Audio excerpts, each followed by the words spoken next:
Hello, hello, hello. Welcome to episode number 10 of my Football Manager 2023 European Journeyman Save, where we are aiming to win every top league in Europe that's in the game. It's covering 33 nations. We're currently in our second nation. We have won the Icelandic Premier Division. As you can see here, we'll have a quick check-in on our two former clubs here. You can see in this bookmark thing that we've got on the skin. We've got the former clubs in there.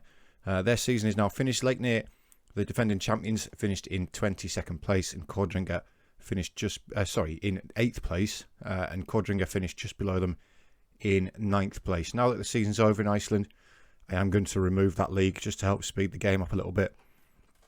I want to, once I finish the nation, leave it running for a season so we can see how the teams do after we've left, and then just basically remove that nation from the game just to keep the game speed going.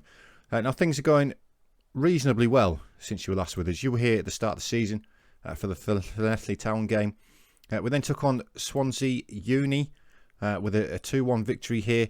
It was Liam Edwards and Eric Bannon getting the goals for us. We did take the lead early on in the 9th minute through a penalty scored by Liam Edwards, which he absolutely fired straight down the middle. Goalkeeper didn't really stand a chance. We then gave away a penalty in the 31st minute, which Matras scored, and then 50 minutes just after half-time, not on there by Wilkes, which Bannon came onto, and one-on-one with the goalkeeper, he didn't disappoint.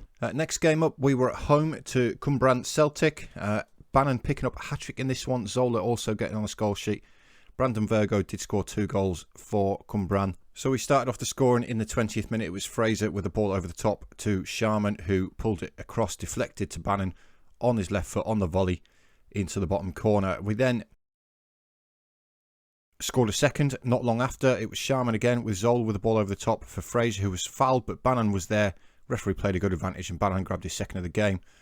Just moments later, the deficit was half though from the corner. We did well to win the initial header, but Virgo picked the ball up on the edge of the area, drove into the box and just fired into the roof of the net for 2-1. After half-time, it was 2-2, and I was fearing that we're doing it again. Same thing we did in Iceland, the long ball over the top to Virgo, who again just absolutely lashed it into the net. But we did come back in the 73rd minute, throwing from Bell to Fraser, ball inside to Zola with a great effort from the edge of the area, off the inside of the post and in. And then just a few minutes later, we doubled our lead. Sharman with the ball through to Bannon, who again, first time on the volley, passed the hapless Davies in goal for a 4-2 victory. It was a convincing performance as well in terms of match stats and XG. In fact, let's get the be an XG thing. There we go. That's a bit more telling, shall we say. Next up, we were at home again to Ammanford. Again, another comfortable victory. This time, ball done. Chris Wilkes and Eric Bannon on the score sheet again. Bannon's been an excellent signing for us. We did make some improvements to the squad before this game as well. We brought in some fullbacks and a new attacking midfielder, which has actually pushed us up in the season preview to finish second. Wilkes inside the penalty area, pulls it across for Dunn, who's on loan from TNS in the Premier Division with a great effort there. We then doubled our lead just after half-time. Jones with a cross from the right to Wilkes at the far post, rose above his defender, and a great header into the corner. Ammanford then pulled one back, deep free kick by Clark over the top. Both of our defenders missed it. Evans pulled it back for Horwood there to nod in. But again, we did reply almost instantly, about 10 minutes later, and it was Bannon again getting on the score sheet. We then picked up our first defeat of the season. It was to Goita United, the team who knocked us out of the MG Cup earlier in the season. It was a fairly even game. In terms of XG, they were probably slightly better, but we did come away with the defeat. But it was Bannon on the score sheet again. So we actually went behind in this game early on. It was Francis with the ball out wide to Williams, who cut inside on his left foot, curled it in. We then levelled the game. Just after the hour mark, it was Morgan to Jones on the right-hand side. Deflected cross, a little bit of a mess in the defence. Just a real scramble, really, but Bannon was there to put the ball in.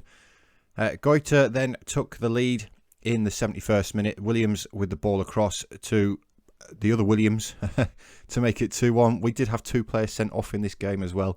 Unfortunately, Eric Bannon was sent off, and so was Daniel Roberts in the centre of defence. So we were down to 9 men by the end, but we held on for just the 2-1 defeat. We did have 2 cup games after that against Portsmouth Dog and Ammanford, both of which were 2-0 wins. But we then took on Taffs Wells in the league. It was a 2-0 win in this one. Dan Nevitt and Eric Bannon grabbing the goals. So the first goal came after just 7 minutes. It was Sharman down the left-hand side, fed the ball forward to Nevitt, one of the new signings there, the man who's playing attacking midfield for us. Calmly rolled it past the goalkeeper. 23 minutes on the clock, we doubled our lead though. It was Roberts with the ball over the top to Bannon to latch onto again. Another first-time volley past the goalkeeper. And that was the end of the game, really, 2-0. We then took on Afan Lido in the league at home. It was a disappointing 1-1 draw for this one. XG-wise, you can see that we were the much better team. We had far more shots, but we did actually draw the game. And it was David Jones with a free kick from the edge of the area, right on the stroke of half-time, put Afan Lido in the lead. But then just moments later, we went down the other end, and it was a cross from Riley onto the head of Bannon again to bag the goal. Disappointing to draw that one, and we did lose a little bit of ground in the league. We then had TNS in the cup, by far the best team in Wales, TNS.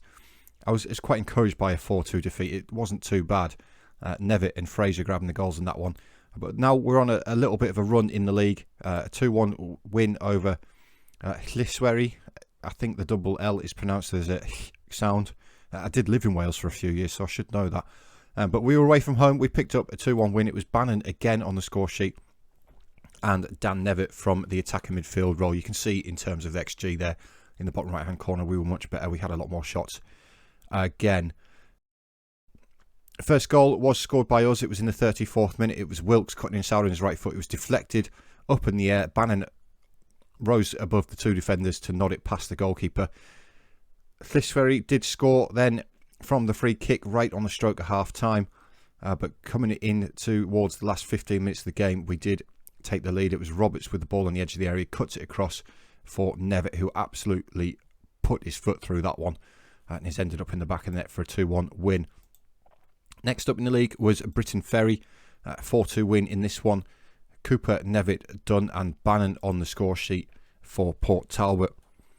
One little caveat that I have noticed with this formation, it's the same formation I've used for all 3 seasons so far, is we do concede a lot of goals. We score a lot, but we concede a lot as well. But we did take the lead early on in this one. Dunn down the right-hand side, pulls it back across to Fraser. Nevitt picks up the ball. Cooper with the effort from range. What an absolute worldie of a strike that is from a central defender. And then just 2 minutes later, we doubled our lead from the penalty spot. It was Nevitt this time. Approaching 40 minutes on the clock, Britain Ferry did pull one back through Berry, an audacious lob from the edge of the area. The goalkeeper off his line. A fantastic goal. But early into the second half, we scored another quick fire double salvo. It was Roberts over the top towards Dunn, who brings it down beautifully and fires past the goalkeeper. And then, like I say, just a minute later, pretty much the same thing. Roberts with the ball over the top towards Sharman inside the penalty area, pulls it across to Bannon to make it 4-1. And we did concede again late on in the game, though, in the 88th minute. It was Bowen with the ball forward. In fact, it was the 89th minute. Bowen with the ball forward to Kinsella. Goalkeeper did well, but difficult to stop that one. And that was a 4-2 win. And then most recently, we took on Cumbrian Celtic in the Tier 2 League Cup. So that leaves us in the league table as things stand. We are currently sat in second position, just a point off top of Llanelli, our rivals, really. On 20 points, we're a point behind them. You can see we've got a slightly better goal difference. As I said, we have scored a lot of goals, but we've also conceded a lot as well. In fact, I say a lot. It's the second best defence in the league after Llanelli. Cumbrian and Clydeback have scored a lot of goals so far this season, and they've got the best goal difference in the league. Bannon is the top goal scorer in the league. He's also third in the average rating, and Sharman is up there on assists. Which brings us on to today's game, which is in fact against Cumbrian and Clydeback. We are away from home. Hopefully we can pick up a good result today. This is the lineup we're going to go through. I'll go through the new signings first of all that we brought in. The first one was Luke Jones as a right fullback. We brought him in from Ton Pentre. He's done okay since he came in, a 7.11 average rating. I love this little thing on this skin here. You can see his you know, his stats over 90 minutes, his defending, his attacking, it's fantastic. But Luke Jones is brought in there. We've also brought in Ben Riley from Connors Quay, a young 16-year-old left fullback. He's really, really good, and as you can see here, he's improving massively for us. Just lacks a little bit of consistency. But the two defenders alongside him are Cooper and Roberts. We're then going with Fraser and Morgan as the two in midfield, with Sharman and Dunn as the two out wide. Dunn is the man in on loan from TNS. Not the greatest, but he, you know, fills a hole in the squad. Nevitt is the attacking midfielder that we brought in from Haverfordwest. Haverfordwest is actually the place that I used to live in Wales many, many years ago. So he is the attacking midfielder. He is okay. Again, another young man, 16 years old, consistent though, which is good. And then we've got our star striker up front in Eric Bannon. I keep wanting to say Eric Banner.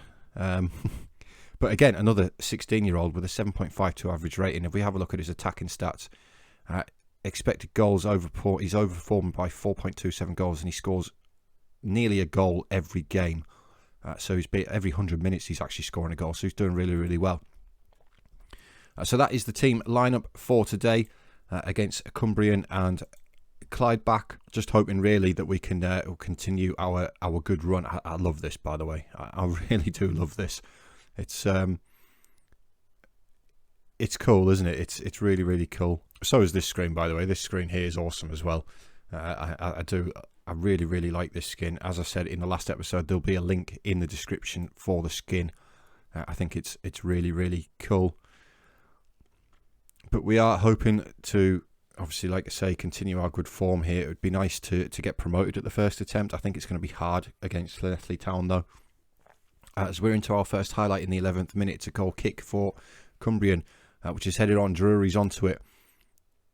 And Gerard Drury scores the goal for Cumbrian and Clydeback to put them 1-0 up after 11 minutes. Not the best of starts here for Port Talbot. It's the long ball again. We've just been undone by the long ball. We should really win this header. But Corsby wins it. Drury onto it. The defender, Cooper, doesn't really track him as well as he should. Half an hour into the game now, and it's still just the 1-0. You can see here from the match momentum that we are on top. We are having a lot more efforts, a lot more of the ball than Cambrian and Clydeback. We're just not doing anything with it. We do win the header this time, though. It's Fraser to Nevitt. Now it's Bannon, the league's top goal scorer. Effort from the edge of the area. It's gone just wide of the post. Not too bad of an effort there, but finally we've had a highlight for us. Looking at the stats, though, they've only had that one shot on target, but they've scored from it. They are coming forward now, though, just on the stroke of half-time. Jones comes out, claims that well in goal. Can he get us going up the other end? It'd be nice to equalise just before half-time. Throws it out to Cooper. Cooper looking long. Bannon's not underneath this one, though. Pete wins that header. It's Edwards now. Edwards over the top towards Drury again. Roberts wins the header, though. It's Riley. Looking at long towards Bannon again. Lewis wins the header, but it's only as far as Sharman. Sharman still with the ball, finds Nevitt. Good little first time pass around the corner to Riley there. Looking to pull it across to Bannon. Eric Bannon with his 10th goal of the season. That is an absolutely fantastic goal from a Port Talbot point of view. And it puts us back in the game at 1-1 just before half-time. This is great play. Shannon with the ball. Great pass by Nevitt round the corner. Riley gets to the byline. Great cross for Bannon. And what a fantastic header that is past the goalkeeper. And that makes the half-time team talk just a little bit easier. You can see here that we are on top. We are massively on top in this game. All right, early in the second half, this is when we tend to concede our goals. Jones does win that header, though. Now it's Cooper. Heads it back to Jones in goal. Jones taking his time, deliberating what to do. Goes long. Looking for Bannon, pulls it down nicely. It's done with the ball forward to Nevitt. Can Nevitt do anything with this? He's surrounded by defenders. Good save in the end by Tyler in goal. Nevitt did really, really well to get his effort off there. It's going to be Riley with the resulting corner, though. Swinging towards that near post, and Roberts, well headed clear by Lewis. Dillon coming away with the ball now. Free kick right on the edge of the area for Cambrian to be taken by Keach. And Cameron Keach puts Cambrian and Clydeback back in the lead. Rather disappointingly, look at the match momentum there. They've started to come into the game in sort of like the last 10, 15 minutes. It's a great free kick though. Goalkeeper maybe could have done a little bit better. But we find ourselves behind again, unfortunately, and it looks like our little winning streak is going to come to an end. Right, can we reply? Cooper, deep in his own half, finds Fraser. Across to Morgan, finds Roberts. Roberts goes long looking for Bannon. Can he roll his man? Doesn't need to. Nevitt's latched onto it. Can Nevitt? He's got to skip past his man. And Nevitt with it's a poor effort by Nevitt there. We really should be hitting the target. Really should be hitting the target with that. I'm going to make a quick change. Dunn is not playing very well. I've probably left it too late though. We're going to get Wilkes on. Hopefully we can pick up an equaliser. Just the one will do. I only want the one goal. It doesn't look like it's going to happen though. Indeed it hasn't happened. We were the much better team throughout that game. They've only hit the target 3 times and they've scored 2 of them. Disappointing defeat. That was we weren't good enough. So one of our apparent promotion rivals in Cambrian and Clydeback, Clydeback even, have done the dirty on us. And we've ended up losing. I believe there's only one team that actually gets promoted from this division. Indeed there is. So we actually do need to finish top. And that puts us 2 points off the top now. Looks like Llanelli drew their game. Indeed they did. They drew with Llysweri 3-3. So that helped us out a little bit there. But being beaten by Cambrian and Clydeback is really disappointing. They are the team who are predicted to finish second. We're now actually the favourites for the league. Level with Cambrian. But that's a disappointing defeat. So we've got some work to do. Obviously, that's 10 games in now. It's a 30-game season, so I'll come back again in another 10 games for the next episode. But cheers, guys. Thank you very, very much for watching. As always, it's been a pleasure. Don't forget to hit that like button, that the subscribe button for me, guys. It's completely free, and it does help me out massively. Also, if you want to follow me over on Twitch as well, there's a link in the description. It's at KJMFM. But thank you very much to those of you who are sticking out through this with me. Yeah, cheers guys, and I'll catch you all in the next episode.